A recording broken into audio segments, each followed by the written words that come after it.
Hello students, I am Sagar Agarwal. Welcome back to my channel. So students, हमारा subject है social science for class 8।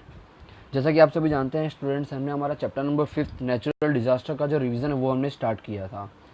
तो introduction part में हमने हमारा टॉपिक जो था वो देखा था अर्थक्वेक के बारे में। मैंने आपको अर्थक्वेक के बारे में बताया था कि अर्थक्वेक जो होता है वो किस तरीके से ऑकर होता है और क्या क्या उसकी वजह से डिस्ट्रक्शंस होते हैं वो क्रिएट होते हैं। तो काफ़ी सारे लोगों को उसकी वजह से प्रॉब्लम्स जो होती है वो झेलनी पड़ती है, क्योंकि जो ब्रिज वगैरह जो होते हैं वो टूट जाते हैं, बिल्डिंग्स वगैरह टूट जाती है, या फिर बिल्डिंग्स जो होती है वो पूरी की पूरी ज़मीन के अंदर चली जाती है। वो कब ऐसा होता है? जब अर्थ सरफेस के नीचे जो प्लेट्स होती हैं वो खिसक जाती हैं, तब ऐसा होने के चांसेस बहुत ज़्यादा बढ़ जाते हैं। तो ये जो था हमने अर्थक्वेक के बारे में देखा था। फिर हमने पढ़ा था वॉल्केनो, कि वॉल्केनो किस तरीके से ऑकर होता है। जब अर्थ सरफेस के नीचे का जो टेम्परेचर होता है वो बहुत ज़्यादा हाई हो जाता है, तो वहाँ के रॉक्स जो होते हैं वो पिघलने लगते हैं, जिसकी वजह से वो गैस और वेपर फॉर्म में कन्वर्ट होता है और वॉल्केनिक इरप्शन होने के चांसेस उस टाइम बढ़ जाते हैं। नेक्स्ट हमने देखा था सुनामी। सुनामी के बारे में मैंने आपको बताया था कि सुनामी कहाँ पे होती है? सी या फिर ओशन के अर्थ सरफेस के नीचे। वहाँ का जब टेम्परेचर बहुत ज़्यादा हाई होता है तब सुनामी आने के चांसेस बढ़ जाते हैं, और उसकी जो वेवलेंथ होती है वो बहुत ही ज़्यादा हाई होती है। उनकी जो लेंथ होती है वो अप्रॉक्सीमेटली 700 टू 1600 किलोमीटर्स की होती है, और वो जो वेवलेंथ होती है वो काफ़ी ज़्यादा स्पीड और फोर्स के साथ ट्रैवल करती है, जो कि कोस्टल रीजन्स पे जाके बहुत ज़्यादा डिस्ट्रक्शन जो है वो क्रिएट करती है। फिर हमने देखा था फ्लड। फ्लड के बारे में मैंने आपको बताया था कि किस तरीके से होता है। जब बहुत ज़्यादा बारिश होती है तब फ्लड आने के चांसेस ज़्यादा बढ़ जाते हैं, और वो कौन से एरियाज़ में होते हैं? ज़्यादा से ज़्यादा लोअर रीजन्स के एरिया में, या तो फिर ऐसे जगहों पे जहाँ पे रिवर, सी, ओशन मौजूद होता है, उस एरिया में ज़्यादा होते हैं चांसेस फ्लड आने के। क्यों? क्योंकि जो रिवर्स होते हैं, जो वाटर बॉडीज़ होती है वो क्या होती है, बारिश के साथ, बहुत ज़्यादा बारिश होने के साथ ओवरफ्लो होने लगती है। तो वो ओवरफ्लो होने की वजह से जो आजू बाजू के एरियाज़ होते हैं, गांव होते हैं छोटे छोटे, वहाँ पे एंटर हो जाती है। जो पानी होता है पूरा वहाँ पे एंटर हो जाता है, तो उसकी वजह से लोगों को काफ़ी दिक्कतें झेलनी पड़ती है। रेस्क्यू टीम्स जो होती है वो उस जगह तक नहीं पहुंच पाती, क्योंकि जो सारे रास्ते होते हैं वो पूरे ब्लॉक हो जाते हैं, तो मेडिकल ट्रीटमेंट जो होता है वो उन लोगों को नहीं मिल पाता है। फिर आगे हमने देखा था फेमाइन के बारे में। अगर बारिश कम होती है तो सूखा पड़ने के चांसेस बढ़ जाते हैं, या तो फिर बारिश नहीं होती है 2 या 3 साल तक कंटिन्यू, तब पानी की शॉर्टेज जो होती है वो बहुत ही ज़्यादा होने लगती है उस एरिया में जहाँ पे बारिश नहीं होती है। और शॉर्टेज ऑफ फूड जो होता है वो भी होने लगता है, क्योंकि एग्रीकल्चरल एक्टिविटी अगर परफॉर्म नहीं होगी रेनफॉल की वजह से, तो फूड की जो शॉर्टेज है वो आनी है।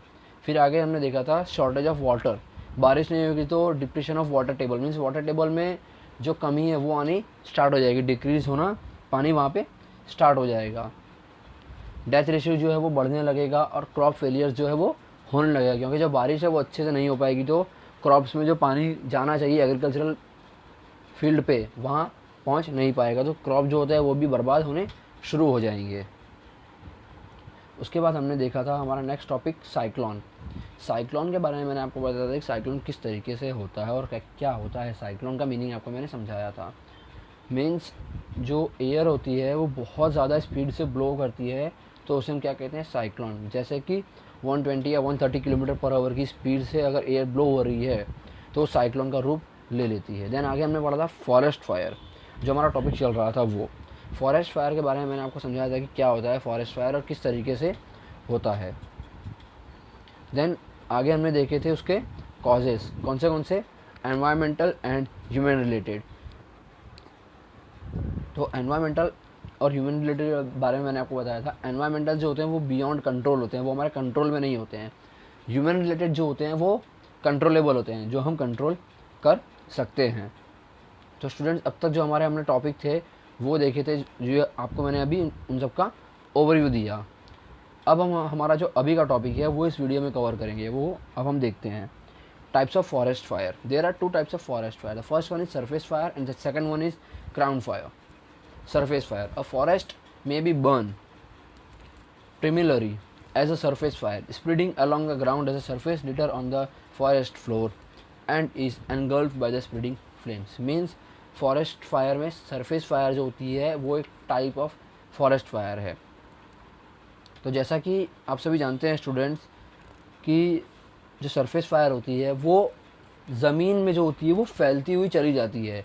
क्यों? क्योंकि ज़मीन में सूखे पत्ते, लकड़ियाँ ये सब पड़ी होती है, जिसकी वजह से वो सरफेस फायर ईज़िली कैच करता है और बहुत रैपिडली, बहुत क्विकली कैच करता है। और किस जगह पे कैच करेगा? जो ढलान वाली जगह होगी वहाँ पे वो बहुत ज़्यादा तेज़ी से आग पकड़ता चला जाएगा। जैसा कि आप सभी इस पिक्चर में देख सकते हैं कि सरफेस फायर जो होती है वो किस तरीके से और कितनी स्पीडी फैलती है।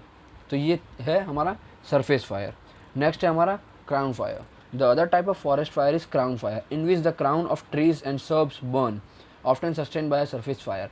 मीन्स जो बहुत बड़े बड़े ट्रीज़ होते हैं वो भी क्या है, जलने लगते हैं सरफेस फायर की वजह से। वो भी जो होते हैं वो आग पकड़ लेते हैं। जो सूखे पेड़ होते हैं ना बड़े बड़े, वो भी इजीली आग पकड़ लेते हैं। A crown fire is particularly very dangerous in a coniferous forest.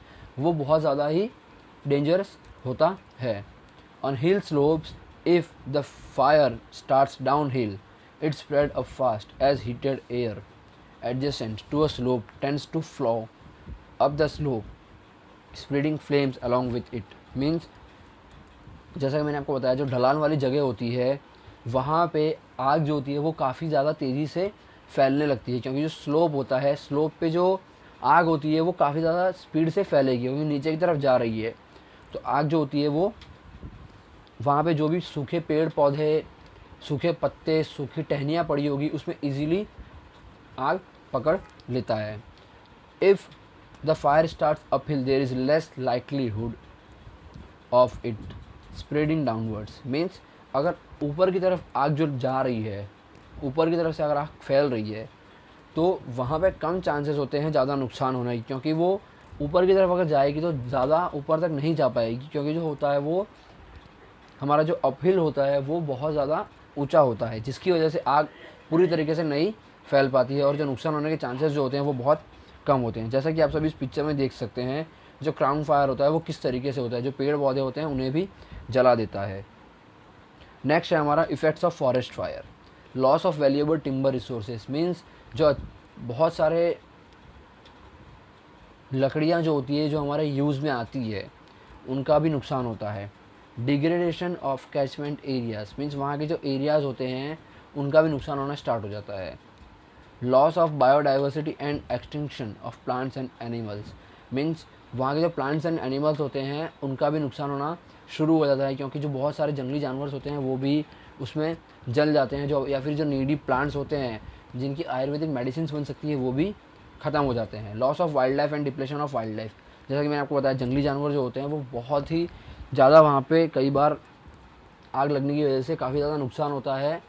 वो काफ़ी लोगों की उस जो काफ़ी जंगली जानवर होते हैं उनकी उसमें डेथ हो जाती है।